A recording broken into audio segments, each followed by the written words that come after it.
इसको लोग पागल कहते थे, आले मोहम्मद इसे दाना कहते थे।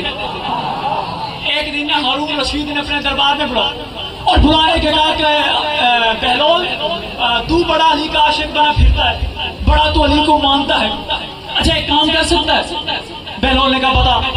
और क्या ये बता तू एक ही लम्हे में मेरे पास 40 हरामजादे इकट्ठे कर सकता है? बहलोल ने मुस्कुरा के कहा इतना छोटा सा काम, वक्त कितना है? उनका मगरिब तक का वक्त। बहलोल ने कछड़ी उठाई, यूं दरबार से बाहर चंद लम्हों के बाद आया, अकेला नहीं, पीछे 1000 बंदा था। हारून रशीद परेशान होकर